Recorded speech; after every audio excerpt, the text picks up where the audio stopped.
말씀 창세기 34장 1절에서 17절이죠. 창세기 전반적으로 보면 이제 하나님의 창조와 인간의 타락과 그다음에 하나님께서 언약을 맺어 가시면서 이제 1차적으로는 노아와 노아 이제 아담과의 언약을 맺으시죠. 타락 이후에 아담에게 이제 최초의 복음이 선포되면서 하나님께서 인류 구원의 역사를 시작하시고 그 다음에 이제 노아의 언약을 통해서 홍수 심판과 함께 그래도 내가 다시는 이 땅을 죄를 지었다고 해서 물로 심판하지 않겠다. 그 이후에 계속 쭉쭉쭉 나가다가 이제 갈대아 우르에서 데라와 아브라함을 선택하셔서 아브라함을 통해서 이제 한 민족을 이루게 하기 위한 그러니까 하나님의 구원 프로젝트가 시작됩니다.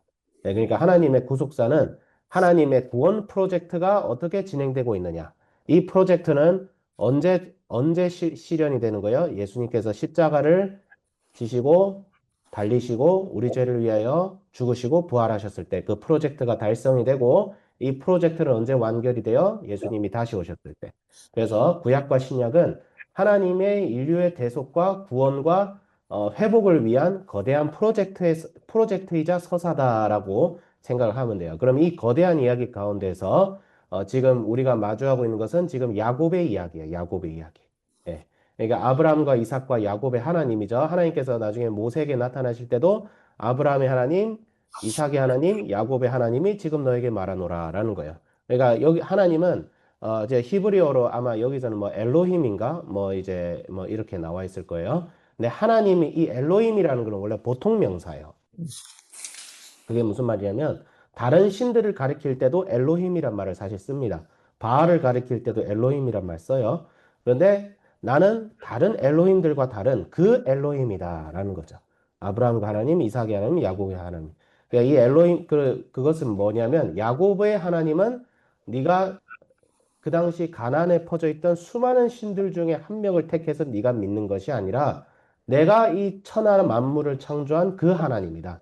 모든 인류가 사실 제대로 믿어야 될 예배의 대상이 나뿐이야. 이 얘기를 하는 거예요. 그런데 그 야곱이 하나님의 언약에 따라서 이제 살다가 이게 에서와 타협 화해하죠. 에서와 화해하고 하나님의 은혜로 그 위기를 넘기고 이제 세겜 땅에 살게 돼요. 근데 중요한 건 야곱이 거기에서 살면 안 됐어야 됐어요. 야곱이 가야 될 곳은 베델이었어요. 베델. 왜? 내가 다시 그곳으로 돌아오겠습니다 하고 하나님과 20년 전에 언약을 했는데 세겜에 돌아와서 세월이 지납니다. 세겜이 살기 좋은 곳이었어요. 그 당시 고고학적으로 그때가 이 야곱이 살았던 때가 청동기 시대였거든요. 지금으로부터 굉장히 오래전 시절이에요. 굉장히 그 고조선도 없었을 시대예요. 어쨌든 중요한 건 뭐냐면 그 청동기 문화 때 그 가나안의 세겜 땅은 굉장히 풍요로운 무역 도시였어요. 무역 도시. 무역 도시였어요. 인구가 고고학적으로 한 최소 3, 4천 정도는 성 안에 살고 있었을 것이다라고 추정되는 곳이었고 야곱 가문은 그래도 종들하고 아마 합해서 한 2, 300명 정도는 있었을 것이다. 그렇게 추측이 됩니다. 네, 제가 이 얘기를 하는 이유는 지금 야곱의 상황을 우리가 객관적으로 살펴봐야 돼요. 야곱의 상황을. 야곱 저거 불의하네. 저거 왜 불의에 침묵한 거야? 이걸 얘기하기 전에 야곱의 상황을 봐야 돼요. 이게 세월이 지났어요. 그 세겜 땅에서 아주 잘 살고 있는데 이제 그의 딸 디나가 시내로 한번 마실 나간 거예요. 우리 학생들도 외출 한번 가고 싶잖아, 그치? 천안이나 이런 데 가가지고 시내 가가지고 어 한번 돌아다녀 보고. 그러니까 이제 디나가 성장하고 나니까 이제 그렇게 한 거예요. 그렇게 했는데 무슨 일이 벌어졌어요? 그 세겜의 권력자의 아들이었던 이름도 세겜이에요. 그 땅의 주장 세겜이 어, 강간을 하죠. 예, 성폭력이 발생합니다. 그러니까 엄청난 치욕스러운 폭력이에요. 여성에게 행할 수 있는 폭력 중 가장 치욕스럽고 가장 하지 말아야 될 폭력이 그런 폭력이야. 그런 폭력이야. 하나님께서는 이거 성경 율법에 따르면 여성을 강간한 자는 사형에 처했습니다. 율법에 따르면. 예, 율법에 따르면. 성폭력은 사실 사형에 해당하는 벌이에요. 사형에 해당하는 형벌이고, 그 정도로 성경에서는 굉장히 심각하게 보고 있어요. 이건 인권을 유린하는 자세인데, 중요한 건 뭐냐면, 이제 강간을 한 후에, 그렇게 성폭력을 한 후에, 마음에 들어서 아내로 삼겠다고 데리고 가버린 거예요. 지 마음대로. 지 마음대로. 그런데 야곱이 여기에 침묵합니다. 왜? 세겜이 훨씬 강한 지역이었으니까. 세겜이. 야곱 입장에서는 가만히 있었어요. 이게 뭐예요? 불의와 타협하는 거죠. 어, 야곱이 원래 뭐와 타협했어요? 경제적 풍요와 타협합니다. 하나님의 말씀과 타협합니다. 그러더 이제는 뭐예요? 이제는 명예도 타협하고. 그리고 이제 어떻게 되는 거예요? 이제 야곱의 아들들이 돌아오니까 분노하죠. 자기 누이가 지금 이런 끔찍한 일을 당했는데 지 아버지라는 사람은 가만히 있는 거예요. 그럼 아들들이 화가 나죠. 화가 나는데 이제 세겜의 함몰이라고 하죠. 그 세겜의 아버지가 딱 나타나서 아주 달콤한 제안을 합니다. 너희들도 여기 와서 우리랑 같이 살자. 우리랑 같이 살고 우리랑 같이 통혼하고 너희도 여기 와서 땅도 사고 여기 땅 많으니까 그 당시에는 인구가 적었기 때문에 땅이 많았을 거예요. 여기 땅이 많으니까 너희들도 가축이 많을 거 아니야. 여기 와서 땅 농사도 짓고 가축도 키우면서 우리하고 같이 하나가 되자. 이거는 뭐예요? 이거는 엄청난 위기죠. 야곱은 이방인들과 통혼을 하면 안 돼요. 야곱의 민족은 이스라엘은 하나님의 말씀을 지키는 여호와의 공동체예요. 교회예요, 교회. 근데 교회가 세상하고 하나가 되면 돼요, 안 돼요? 교회가 세상하고 하나가 되면 안 돼요. 교회는 세상을 복음을 전하고 섬기고 사랑해줘야 될 대상으로 여겨야 되는 거지 하나가 되면 안 돼요. 근데 야곱이 여기에 무력합니다. 아무것도 못해요. 이거 본인의 잘못이라는 거는 아마 알았을 거예요. 왜? 아내가 하나님의 말씀대로 베드로 돌아가지 않고 이 땅에서 좋은 게 좋은 거라고 살았더니 이런 일까지 당하는구나라는 생각이 아마 들었을 것 같아요.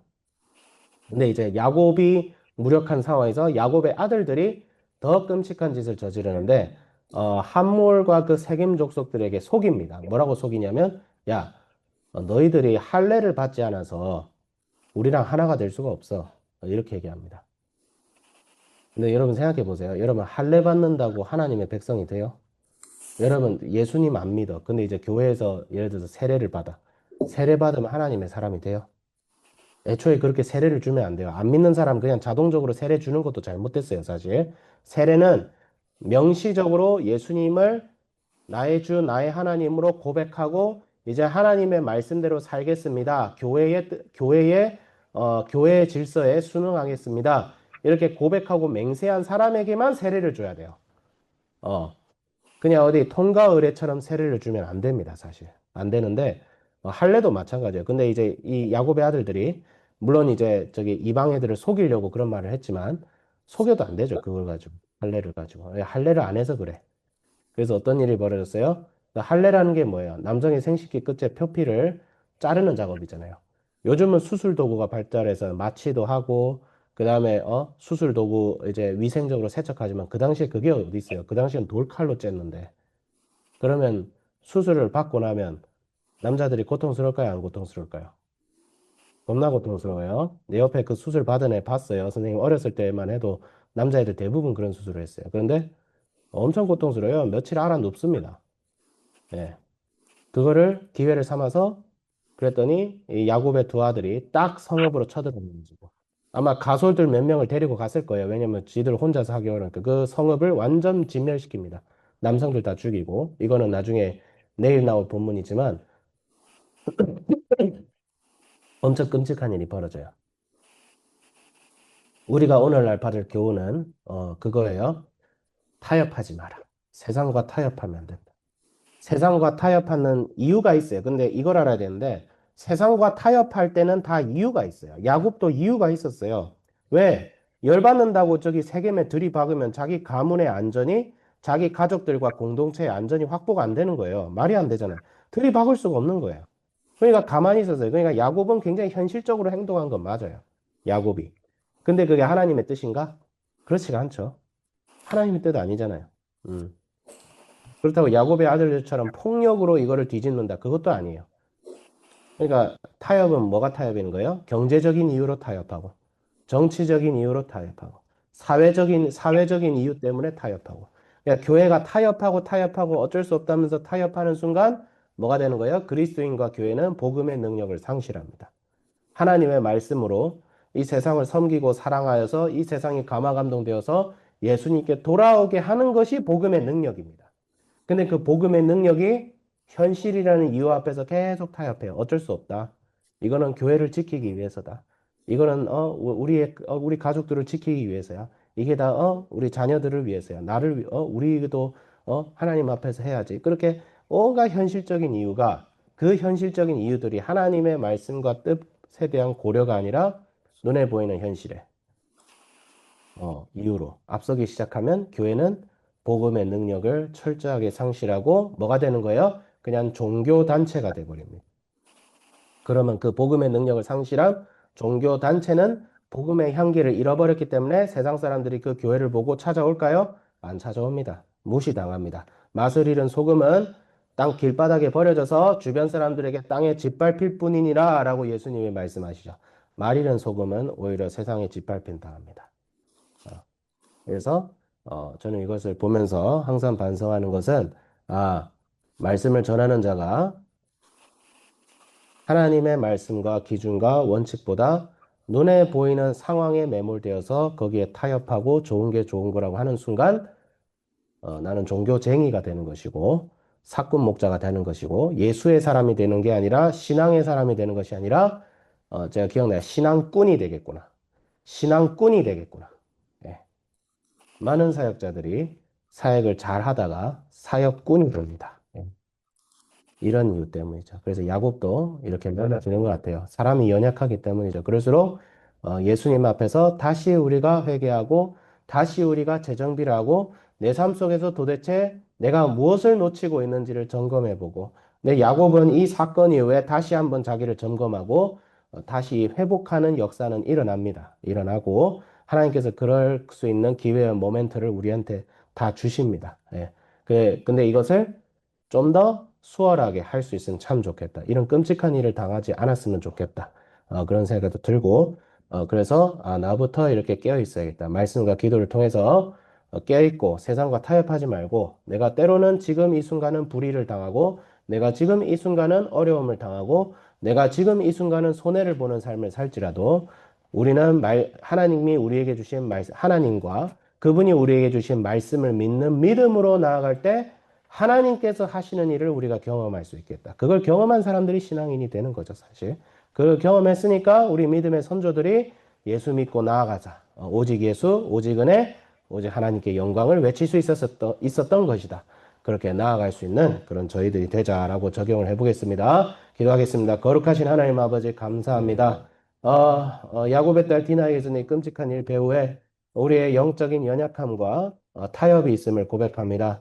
주여 우리가 예수 그리스도의 몸된 공동체가 되어서 이 세상의 복음의 능력을 상실하지 않을 수 있도록 주여 저희들의 연약한 마음과 무릎과 팔과 다리를 붙들어 주시옵소서. 감사드리며 우리 주 예수 그리스도 이름으로 기도드립니다. 아멘.